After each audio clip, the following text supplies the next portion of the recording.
Right, today has been a lovely day, blue sky, just a tiny little bit of wind and kind of cold as well. It's only 6 degrees Celsius just now. And this evening, I'm going to see if I can go get a good sunset shot at the Forth Rail and Forth Road bridges just outside Edinburgh. I'm taking my Panasonic GH4 and a tripod, and that's it. Oh, well, I've got my iPod as well to do my remote shutter releases and all that kind of stuff.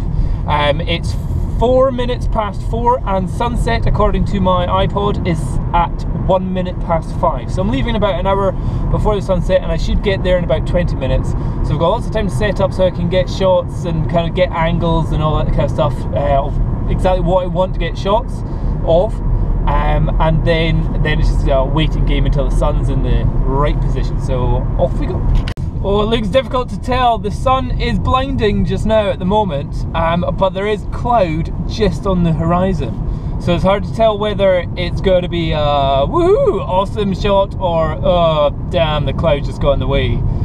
Some of the shots may actually be the best once the sun's actually gone past the horizon, because then it's just hitting up into the sky and it's not coming into the camera. But either way, it's just where this is a place called South Queensferry.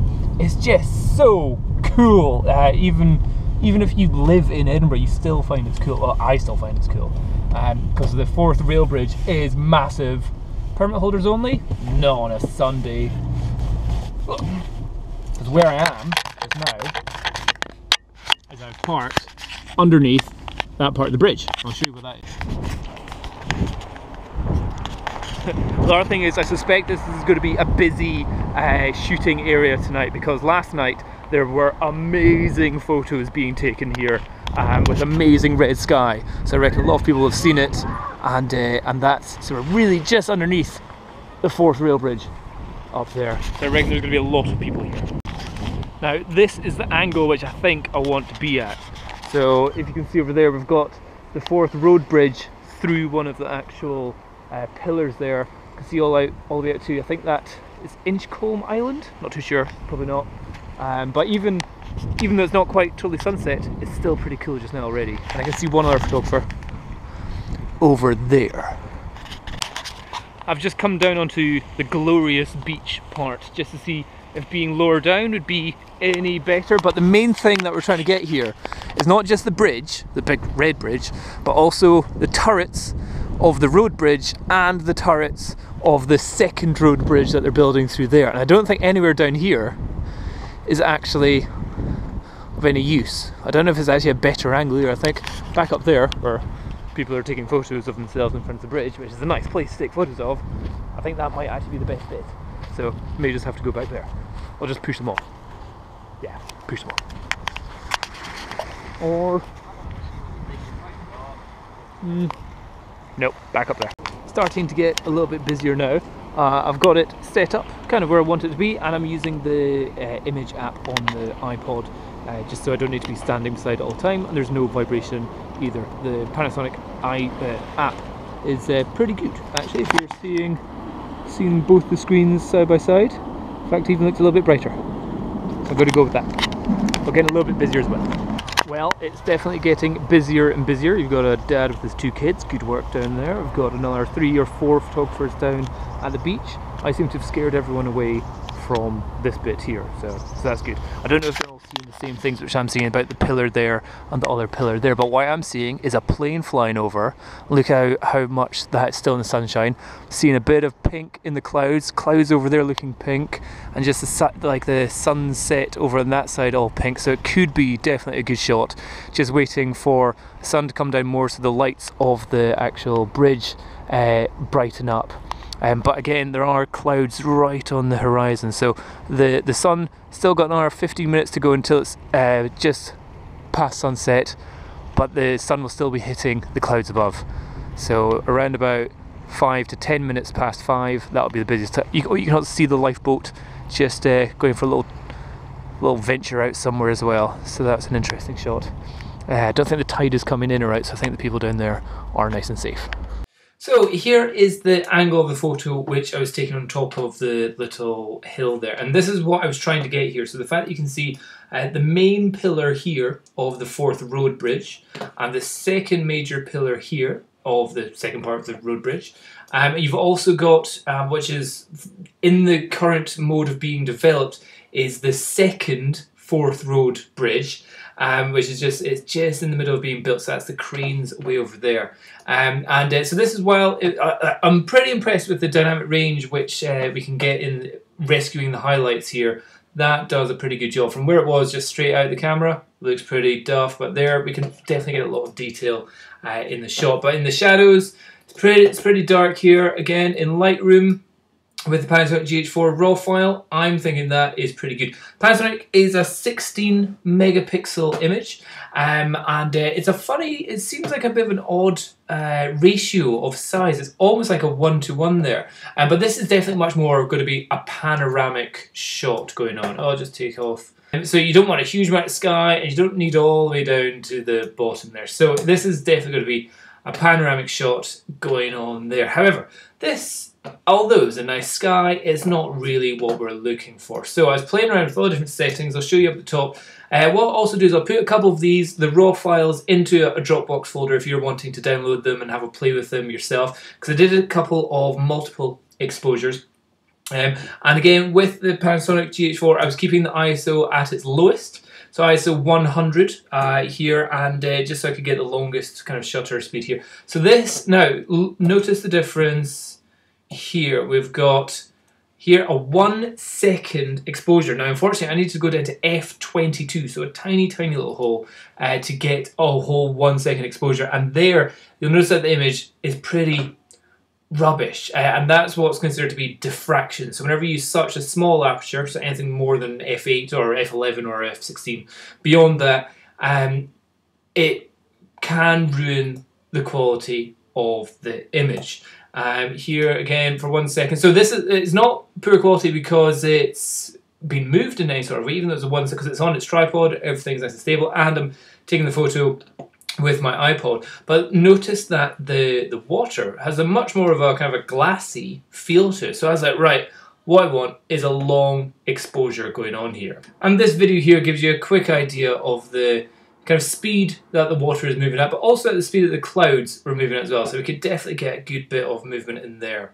So if we go back to the photos, I'll bring the info back in. So this is 2 minutes past 5. So this is technically after sunset, but it still doesn't work. It's way too bright over there. But what I do like is how over on the other side, you've got the red sunset on the other side of the shot, which I thought was quite interesting. So again, just playing with that there, I managed to get up to a 2 second exposure. So I was like, right, I definitely want to get a long exposure, but not having to be at f16 and above. So it was just working that, and the later and later it got, so here we are up to 20 minutes after sunset, and now it's getting a bit more interesting. However, this one shot at f22, you're starting to see the tiniest dots on either the lens or on the sensor. I suspect it's the lens here.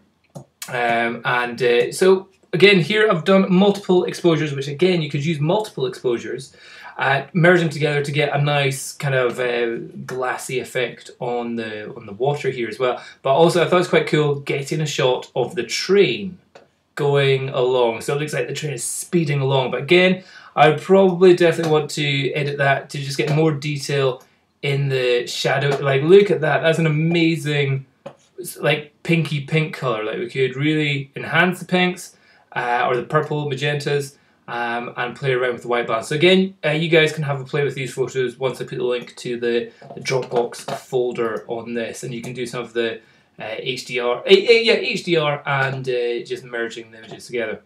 So again, up to 5 seconds here. Again, I'm thinking I'm liking the look of that. I like the look it gives to the bits of the stones or stuff that's in the water there. So 5 seconds, I was saying that's pretty silky smooth. I'm liking that. And if we bring the white balance, so you can have it so it looks like it's cold. Also, this works pretty well in black and white. Maybe if you can just increase the contrast. In black and white in Lightroom, again, what I would say is if you bring for example, the black and white, the blue slider down, you can really enhance the sky kind of shots going on there. There are some people that do it, so they blow it out really quite hard. I don't really know a way to explain it. So that's a kind of shot that there's some famous photographer that does it like that, but he'll do like a 30-second or 30-minute exposure in something like this, and it blows it all out and looks absolutely amazing. If any of you know which photographer or which photograph I'm talking about, put that down in the comments. So yeah, as it got later, the lights around the bridge turn on, and you can also see all the lights of the city or the towns on the other side are all turning on. However, you don't see any of the lights in the prison, which is on that island. It's like Alcatraz, but for Scotland. It's not actually, I can't even remember what, I think it was like an army thing going on. So here, oh, have I done any editing to this? This one looks amazing. What is going on here? This one must have had, oh no, it's a JPEG. Ah, right, did I take a JPEG at the same time as, no, what's going on here? I must have just decided to take a long exposure JPEG in camera, but that's only 1 second, so that looks pretty cool. Liking that. F5.6, good sharpness throughout the image, and you're not losing any quality through diffraction, and yet we're still, oh, I think there was that train going through as well, yeah, so a train just going through that bit of the tunnel there. Unfortunately, with it being a JPEG, there's not a huge amount that you can do, and if I bring the highlights down, you get these weird crappy halos around the actual towers there. So that I don't think looks that great. So again, I'd always say shoot in RAW. Don't. I think what that, so that was that shot, but I think that was a in-camera HDR is what that was, and that's how it was so silky soft. So let's see if we get the difference. Yeah, so if we look at the difference there, you don't get the weird halos going on when you're shooting in RAW compared to when you're shooting in JPEG. So again, I would always say shoot in RAW. You can always increase the clarity to go up. So what I started to really like here at this 8-second photo is we're starting to see also just the reflections of the pillars going on here as well. So anyway, I won't go on too much about this, but I'll put a link to the photos if you want to use them. But by the end of the night, which was, let's see, what time is this? 40 minutes after sunset, it was getting pretty good, and I was able to do a 40-second exposure at f14, possibly still a bit too much of a small f-stop there, and you can see it's probably not as sharp as it could be, but you do get these amazing starbursts. Whenever you use a smaller aperture, you get an amazing starburst around bright lights which are facing the camera. However, the danger is that you then are able to see like dust spots on the either the lens or on the sensor, but that's just pretty cool seeing the reflection of the pillars in the water, or the shadow of the pillars, even though there's no sunshine. I think is a pretty cool look, and just amazing colours of pink coming into the image, and that's not even with any saturation. But again, I think this is also an image which looks pretty cool in black and white, contrast up.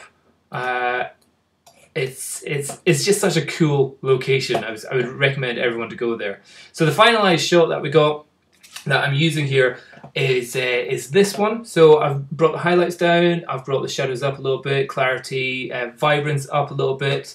We can even see, is that a shooting star, possibly? Or a little bit, the first star that you can see, the other stars are moving. That was a 60-second exposure at f11, and that was at 48 minutes past 5, so 47 minutes after sunset.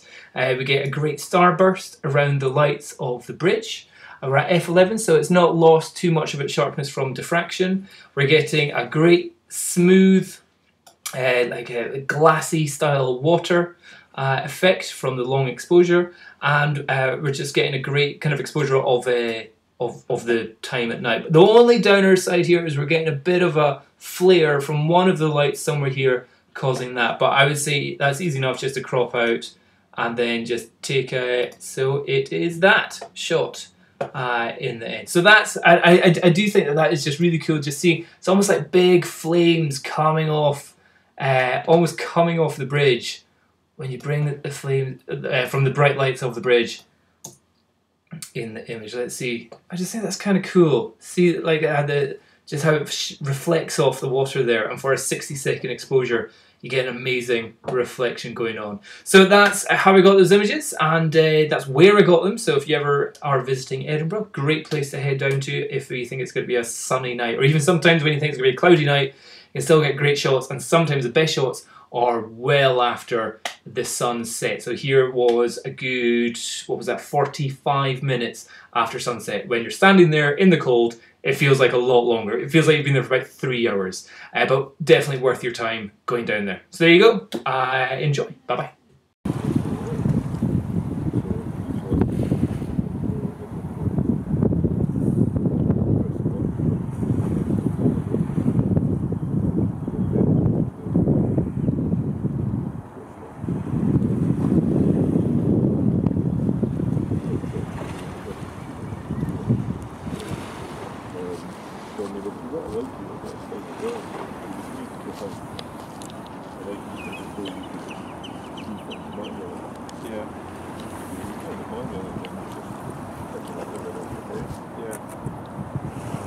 Yeah.